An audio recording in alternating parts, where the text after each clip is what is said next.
ಜೈ ಶ್ರೀ ಗುರುದೇವ್. ನಾನು doctor Swathi, anaesthesia department Adichunchanagiri ಆಸ್ಪತ್ರೆ ಇಲ್ಲಿ ಅಸಿಸ್ಟೆಂಟ್ ಪ್ರೊಫೆಸರ್ ಆಗಿ ಕೆಲಸ ಮಾಡ್ತಿದ್ದೀನಿ. ಡಾಕ್ಟ್ರೇ, ಬೆನ್ನಿಗೆ ಮಾತ್ರ ಸೂಜಿ ಕೊಡಬೇಡಿ. ಬೆನ್ನಿಗೆ ಸೂಜಿ ಕೊಡೋದ್ರಿಂದ ಮುಂದೆ ಬೆನ್ನೋವು ಬರುತ್ತಂತೆ, ಹೌದಾ? ಇನ್ನೇನು ಸಿಸೇರಿಯನ್ ಆಪರೇಷನ್ ಆಗೋಂಥ ಮಹಿಳೆಯರಲ್ಲಿ ಸರ್ವೇ ಸಾಮಾನ್ಯವಾಗಿ ಕಂಡು ಬರುವಂತಹ ಪ್ರಶ್ನೆ, ಅವರನ್ನು ಕಾಡುವಂತಹ ಭಯ ಇದು. ಬನ್ನಿ, ಇದರಲ್ಲಿ ಎಷ್ಟು ನಿಜ ಇದೆ ಅಂತ ತಿಳ್ಕೊಳ್ಳೋಣ. ಮೊದಲನೇದಾಗಿ, ಸಿಸೇರಿಯನ್ ಆಪರೇಷನ್ನಿಗೆ ಬೆನ್ನಿಗೆ ಸೂಜಿ ಕೊಡುವಾಗ, ಅಂದರೆ ಸ್ಪೈನಲ್ ಅನಸ್ತೇಷಿಯಾ ಕೊಡುವಾಗ ನಾವು ಉಪಯೋಗಿಸುವಂತಹ ಸೂಜಿ ಏನಿದೆಯಲ್ಲ, ಅದು ಬಹಳ ಬಹಳ ಸಣ್ಣದಾದ ಸೂಜಿ.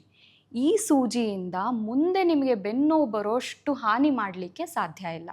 ಅಷ್ಟೇ ಅಲ್ಲ, ಪ್ರಪಂಚದಾದ್ಯಂತ ಎಷ್ಟೋ ಅಧ್ಯಯನಗಳಲ್ಲಿ, ಸಮೀಕ್ಷೆಗಳಲ್ಲಿ ಸಾಬೀತಾಗಿರೋವಂಥದ್ದು ಏನಂದರೆ, ಈ ಸಣ್ಣ ಸೂಜಿಯಿಂದ ಸ್ಪೈನಲ್ ಅನಸ್ತೇಷಿಯಾ ಕೊಟ್ಟರೆ ಬೆನ್ನೋವು ಬರೋದು ಸಾಧ್ಯ ಇಲ್ಲ ಅಂತ.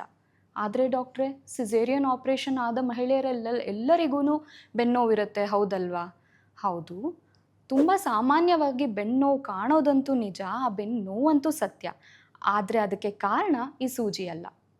ನೋಡಿ, ಗರ್ಭಿಣಿಯರಿದ್ದಾಗ ಹೊಟ್ಟೆ ಮುಂದೆ ಬಂದಾಗ ಅದರ ಭಾರ, ನಿಮ್ಮ ಪಾಸ್ಚರ್ ಅಥವಾ ನಿಮ್ಮ ನಿಲುವಿನಲ್ಲಿ ಆಗೋ ಬದಲಾವಣೆಗಳೇನಿದೆ, ಅದು ಅದರ ಒತ್ತಡ ಎಲ್ಲ ಬೆನ್ನು ನಿಭಾಯಿಸ್ತಾ ಇರುತ್ತೆ. ಎಷ್ಟೋ ಹೆಣ್ಮಕ್ಳಿಗೆ ಗರ್ಭಿಣಿ ಇರಬೇಕಾದ್ರೇ ಬೆನ್ನೋವು ಶುರು ಆಗಿಬಿಟ್ಟಿರುತ್ತೆ. ಇನ್ನು ಅದ್ರ ಮೇಲೆ ಸಿಸೇರಿಯನ್ ಆಪ್ರೇಷನ್ ಆದಾಗ, ಅಂದರೆ ಹೊಟ್ಟೆ ಮೇಲೇ ಆಪ್ರೇಷನ್ ಆದಾಗ, ಹೊಟ್ಟೆಯ ಮಸಲ್ಸ್ ಏನಿದೆ, ನಿಮ್ಮ ಮಾಂಸ ಖಂಡಗಳೇನಿದೆ, ಎಷ್ಟೋ ದಿನಗಳ ಮಟ್ಟಿಗೆ ಅದರ ಶಕ್ತಿನ ಕಳೆದುಕೊಳ್ಳುತ್ತೆ.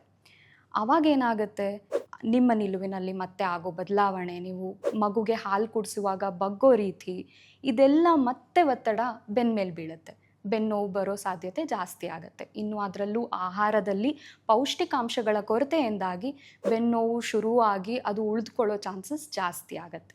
ಸೊ ಇದೆಲ್ಲ ಕಾರಣಗಳನ್ನ ಗಮನದಲ್ಲಿಟ್ಕೊಂಡು ಅದನ್ನೆಲ್ಲ ತಡೆಗಟ್ಟಿದ್ರೆ ಖಂಡಿತವಾಗ್ಲೂ ಸಿಸೇರಿಯನ್ ಆಪರೇಷನ್ ಆದಮೇಲೂ ಸಹ ಬೆನ್ನೋವು ಬರದೇ ಇರೋ ಹಾಗೆ ನಾವು ನೋಡ್ಕೊಳ್ಬೋದು.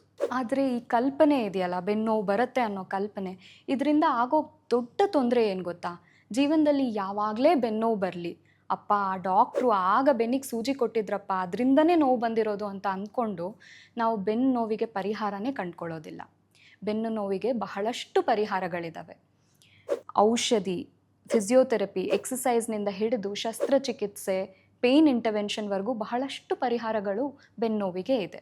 ಸೊ ಸಿಸೇರಿಯನ್ ಆಪರೇಷನ್ ಟೈಮ್ನಲ್ಲಿ ಕೊಡೋ ಸ್ಪೈನಲ್ ಅನಸ್ತೇಷಿಯಾದಿಂದ ನಿಮಗೆ ಬೆನ್ನೋವು ಬರೋಕ್ಕೆ ಸಾಧ್ಯ ಇಲ್ಲ.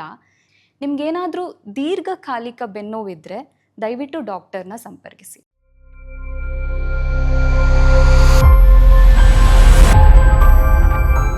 ಆರೋಗ್ಯ ಸಂಬಂಧಿಸಿದ ಹೆಚ್ಚಿನ ಮಾಹಿತಿಗಾಗಿ ಆದಿಚುಂಚನಗಿರಿ ಹಾಸ್ಪಿಟಲ್ ಯೂಟ್ಯೂಬ್ ಚಾನೆಲ್ನ ಸಬ್ಸ್ಕ್ರೈಬ್ ಮಾಡಿ. ಹಾಗೆ ಫೇಸ್ಬುಕ್ ಮತ್ತು ಇನ್ಸ್ಟಾಗ್ರಾಂನಲ್ಲಿ ತಪ್ಪದೇ ಫಾಲೋ ಮಾಡಿ.